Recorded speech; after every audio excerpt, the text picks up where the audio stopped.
இனிய நண்பர்களே, பணிவான வணக்கங்கள். நாளுக்கு நாள் நம்ம பார்த்தோம்னா உடல் பிரச்சனைகளும் உடல் உபாதைகளும் பெருகி கொண்டே போய்கிட்டு இருக்கு. பிபி, சுகர், கொலஸ்ட்ரால் இன்னும் பல வியாதிகள் சொல்லிக்கிட்டே போகலாம். இதனால இன்றைய மனித சமுதாயமே ஒட்டு மொத்தமா கஷ்டப்பட்டுக்கிட்டு இருக்காங்க. இன்றைய சூழ்நிலை எப்படி இருக்குன்னு பார்த்தோம்னா, நாம சம்பாதிக்கிற பணத்துல ஒரு பங்கு டாக்டருக்குன்னு எடுத்து வைக்கிற ஒரு நிலைமை நம்ம குடும்பங்களில் உருவாகிருக்குன்னு நம்ம சொன்னோம்னா அது மிகையாகாது. ஆனா சில விஷயங்களை மட்டும் நாம தெரிந்து கொண்டு அதை பின்பற்றினாலே போதும். நம்ம கிட்ட பல வியாதிகள் அண்டவே அண்டாது.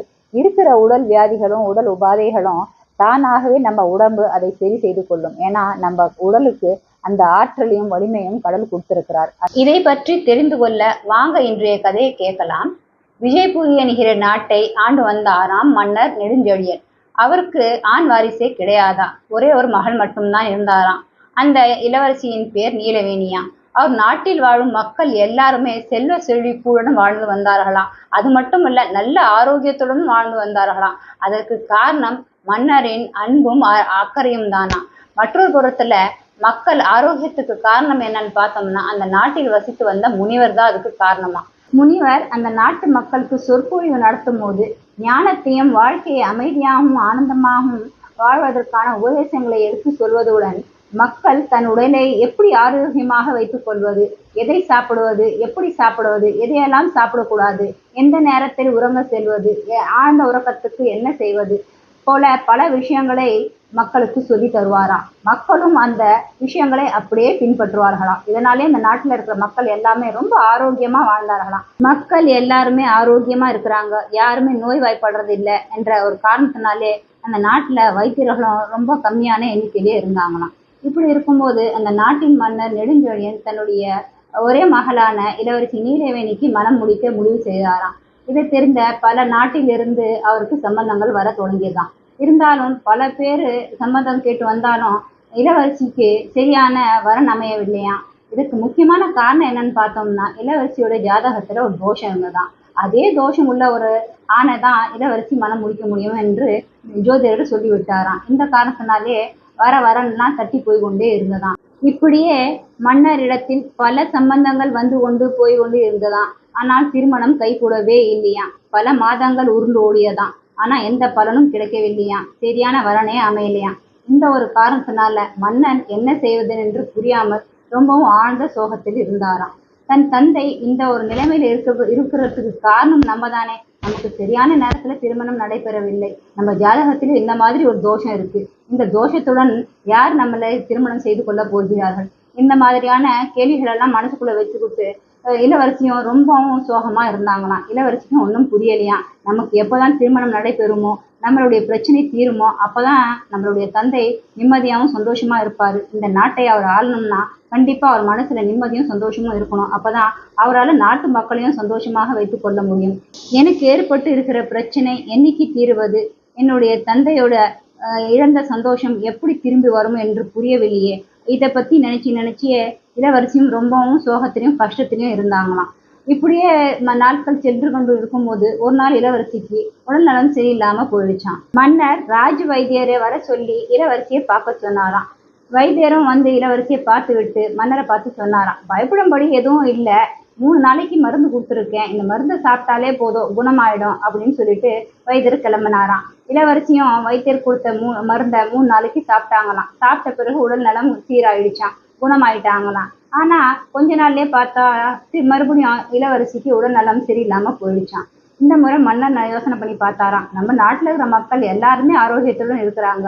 அப்படி இருக்கும்போது ஒரு மன்னனின் மகள் இளவரசி, இந்த இளவரசிக்கு ஏன் அப்பப்போ உடம்பு சரியில்லாம போகுது? இந்த மாதிரி உடல் உபாதைகள் ஒண்ணுக்கு பின்னாடி ஒண்ணு வந்துகிட்டே இருக்கு. இதுக்கு என்ன காரணம்னு புரியல. இதுக்கான காரணத்தை தெரிந்து கொள்ள வேண்டும் என்னால் நம்ம நாட்டில் உள்ள முனிவர் கிட்டதான் இளவரசியை அழைத்து கொண்டு போனோம்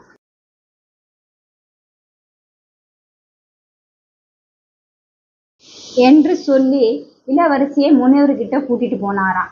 முனிவரும் இளவரசியை கவனமாக பார்த்தாராம். பார்த்துவிட்டு இளவரசியை பார்த்து கேட்டாராம், அம்மா, நீ பசித்து தானே உணவு உண்கிறாய் என்று கேட்கவும் இளவரசி சொன்னாங்களாம், ஓரளவுக்கு பசித்த பிறகுதான் உணவு உண்கிறேன் குருவே அப்படின்னு சொன்னாங்களாம். மறுபடியும் முனிவர், உனக்கு நல்ல ஆழ்ந்த உறக்கம் வருகிறதா என்று கேட்டாராம். அதை கேட்ட இளவரசி, இல்ல குருவே, அர்த்த ஜாமத்து வரைக்கும் எனக்கு உறக்கமே வருவது கிடையாது. அதுக்கு பிறகுதான் நான் தூங்கவே செல்கிறேன். இருந்தாலும் எனக்கு நிறைய கனவுகள் வருகிறது. ஏதோ காலையில் எழுந்தா தூக்கமே வராத போல ஒரு உணர்வு ஏற்படுகிறது. மனசளவிலும் உடம்பளவிலும் ரொம்பவும் சோர்வா நான் உணர்கிறேன் என்று இளவரசி சொன்னாராம். இதை கேட்ட முனிவர் மன்னரை பார்த்து சொன்னாராம், இளவரசிக்கு அடிக்கடி உடம்பு சரியில்லாத போறதுக்கு காரணம் இளவரசி சரியாக உறங்குவது கிடையாது. என்னதான் ஒரு மனிதன் நன்றாகவும் ஆரோக்கியமாகவும் சத்தான உணவுகளை சாப்பிட்டாலும் ஆழ்ந்த உறக்கம் ரொம்பவும் அவசியம். ஆழ்ந்த உறக்கத்தில் மட்டும்தான் உடல் அதற்கு வேண்டிய எல்லா சிகிச்சைகளையும் தானாகவே செய்து கொள்கிறது. எனவே இளவரசிக்கு உறக்கம் வராததுக்கு என்ன காரணம் என்று உங்களுக்கு நன்றாகவே தெரியும் என்று நான் நினைக்கிறேன். இளவரசிக்கு சரியான நேரத்தில் நீங்கள் மனம் முடித்து வைத்தீர்கள் என்றாலே இளவரசியோட மனசில் இருக்கிற கவலைகளெல்லாம் தீர்ந்து இளவரசிக்கு ஆழ்ந்த தூக்கம் வரும். அரசே, இளவரசிக்கு விரைவில் திருமணம் நடைபெற நான் உங்களுக்கு ஒரு யோசனையை சொல்லட்டுமா அப்படின்னு குரு கேட்க, மன்னரும் தாராளமாக சொல்லுங்களேன் குருவே அப்படின்னு மன்னர் சொல்ல, குரு சொன்னாராம், மன்னா, உங்களுக்கோ ஆண் வாரிசு கிடையாது. நம்ம நாட்டில் இருக்கிற ஒரு நல்ல ஒழுக்கமான பண்பு உள்ள படித்த ஒரு இளைஞனை தேர்ந்தெடுத்து இளவரசிக்கு மனம் முடித்து வையுங்கள். மனம் முடித்த பிறகு இளவரசியினோட துயரமும் தீர்ந்துவிடும், நம்ம நாட்டுக்கு நல்ல ஒரு மன்னனும் கிடைத்து விடுவான் என்று குரு சொன்னாராம். குரு சொல்வது சரியாகத்தான் இருக்குது என்று மன்னர் நினைத்து மறுநாளே சில போட்டிகள் வைத்து அதன் அடிப்படையில் ஒரு நல்ல படித்த பண்புகள் நிறைந்த ஒழுக்கமான அறம் ஆன்மீகத்தை சார்ந்த ஒரு வாலிபனை தேர்ந்தெடுத்து இளவரசிக்கு மனம் முடித்தாராம். இளவரசி மனதில் உள்ள கவலைகள் எல்லாம் தீர்ந்துதான். மனம் முடிந்த பிறகு இளவரசி மனசில் இருந்த அந்த பெரிய கவலையும் தீர்ந்துதான். அதுக்கு பிறகு இளவரசி நல்ல ஆழ்ந்த உறக்கத்துக்கு செல்ல ஆரம்பிச்சாராம். கொஞ்சம் கொஞ்சமா தன்னுடைய இழந்த ஆரோக்கியத்தையும் மீண்டும் பெற்றாராம். இது பரிபூர்ண உண்மைதான் நண்பர்களே. ஏனென்றால் இன்றைக்கு பல பேர் பலவிதமான உடல் உபாதைகள், அதாவது பிபி, சுகர், கொலஸ்ட்ரால் போன்ற வியாதிகள்னால அவதிப்பட்டு கொண்டு இருக்கிறார்கள் என்றால் அதுக்கு முக்கியமான காரணம் நம்மளுடைய உணவு பழக்கம் மட்டும் கிடையாது. சரியான நேரத்தில் சரியான ஆழ்ந்த உறக்கம் வராமல் இருப்பதுதான் இதுக்கு முக்கியமான காரணம் என்பது இன்றைய டாக்டர்கள் எல்லாம் சொல்கிறார்கள். ஒரு மனிதன் ஆழ்ந்த தூக்கத்தில் உள்ள போதுதான் அவனுடைய உடலில் உள்ள எல்லா செல்களும் ரிப்பேர் செய்யப்படுகிறதாம். இல்லாவிட்டால் இந்த ப்ராசஸ் நடைபெறவிட்டால் நம் உடலில் உள்ள செல்கள் எல்லாம் தன்னுடைய காரியங்களை சரியாக செய்ய முடியாதாம்.